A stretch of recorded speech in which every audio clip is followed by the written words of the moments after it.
Hello everyone, this is James Webb here with CinemaWeb. Tonight we're talking about the Busan Fantastic International Film Festival's midnight showing on Friday the 13th. Hence the mask, super dark apartment. I'm currently recording this at midnight, getting into the spirit of things. So, the midnight showing consisted of 3 different movies. Here is that ticket and my passport, which you can see the 3 movies were Mandy, Revenge, and From Beyond. Now, this will actually be a 2-part video, one part being Revenge and the other part being Mandy. I'm not going to review From Beyond at this time. From Beyond is from the 80s. It's an old Barbara Crampton movie. So I'm going to do maybe a more in-depth look at From Beyond sometime in the far future. But I'm not going to review it for BIFAN because it's not a big deal. Now, this was a special midnight showing because, of course, it's Friday the 13th, so we received this shirt. It has some interesting graphic design. You can see it says, Never Sleep Again, which is actually not Friday the 13th. That's actually Nightmare on Elm Street. And also, that looks like Never Sloop Again. I'm not sure what slooping is. And interestingly, they've used a star here in place of a D. Another interesting design choice. I'm making fun of the shirt, but actually I love this shirt. It's fantastic. There was also a long discussion before the movie started about various classic movies that had influenced the guest directors who were there at the time. I took some pictures of that. I might talk about it later. Additionally, we received this pin, a Jason mask, which is very exciting. Looks to be maybe part 3 Jason, although there's a distinct chance that they didn't think about that. But I have, don't worry. Got a sense of deja vu there. Now, what we're here for today is the hotly anticipated Nic Cage movie, Mandy. There's a lot of hype surrounding this movie because it is a Nic Cage project. The director did Beyond the Black Rainbow, which is a movie I've not seen.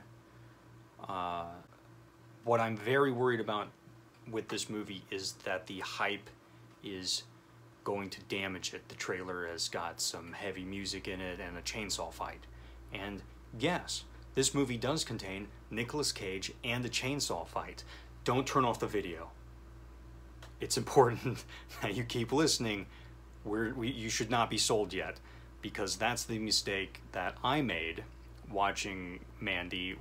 I was totally pumped up for a bunch of non-stop action and chainsaw fights, and that's not what this movie's about.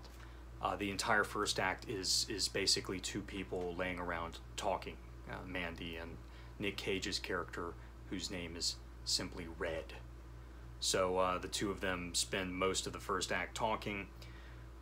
Then there's a long scene where they introduce the villain of the piece, Jeremiah Sands, played by Linus Roach. And he hangs out with a bunch of 1960s style hippie cultists, chilling out, doing some drugs.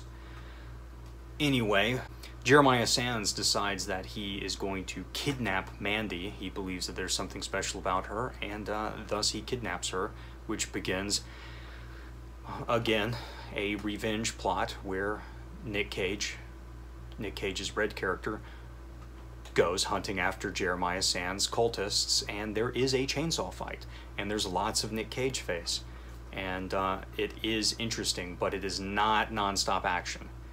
Some people have said if you're looking forward to Mandy, you should go back and watch Drive Angry. No, I don't think anything's quite like Mandy. Mandy is a unique, very psychedelic, extremely bizarre movie, and I enjoyed it a lot as that, but I did feel somewhat disappointed watching it because I got a lot less chainsaw fights and a lot less action than I had anticipated.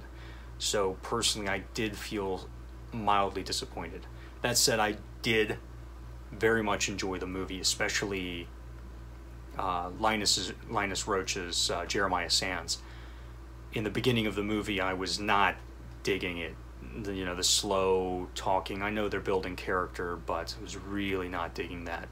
But then once Jeremiah Sands gives his speech and you find out what his cult is about, which I don't really want to spoil that, but it is amazing. He does a fantastic job. He also hangs dong, so again, ladies, there's some full frontal male nudity for you. Already 2 movies into the festival, 2 dudes have hung dong, so anyway, within the course of Mandy, things get psychedelic and they get weird, and it is borderline incomprehensible. It's a movie that I do want to do a more in-depth look at after it gets a home media release, and I can like watch it 2 to 3 more times, maybe listen to a commentary, try to get a better grasp on exactly what the movie's supposed to be doing or what the intention was. Like, what is the Cheddar Goblin? What is the Cheddar Goblin? What's the point of the Cheddar Goblin? I don't think anybody knows. I'm still curious. I want to know the answer to that question. He got a special section in the credits. Come on, Cheddar Goblin. So anyway, I highly recommend Mandy. If you're a fan of weird, esoteric, bizarre movies, then man, this movie's got it. And if you're a fan of Nicolas Cage, this movie will not disappoint in the Nic Cage face. You definitely get full-on 100% Nic Cage, and it is glorious. It really is. But you're not going to get that hardcore action. So if you were hoping to watch this movie, looking forward to some real intense action, skip it. Just don't do that. But if you're open-minded, looking forward to a slow, weird, psychedelic movie with Nic Cage in it and a Cheddar Goblin, then definitely check it out. Cheddar Goblin. Or if you're curious exactly what the Cheddar Goblin is, you can watch it, but you won't know the answer. You won't. Nobody knows what the Cheddar Goblin is. Nobody. Anyway, that has been our review for Mandy. I do highly recommend, if you have not, starting with our previous video, if you stay after the credits, you will get to hear Mion's micro review. Her 1-word or 1-sentence, super short review about the movies. Well, I hope that you've enjoyed this review of Mandy. If you're interested in the other half of the midnight showing movies, then please check out the part 1 review, that is Revenge, on my channel, and you can tune in or subscribe to catch future movie releases, which will be in a better lit, hopefully not quite as hot room, talking about the BIFAN movies that did not happen at midnight. So please tune in for more content like this, although we don't have a Cheddar Goblin. Can we get a Cheddar Goblin?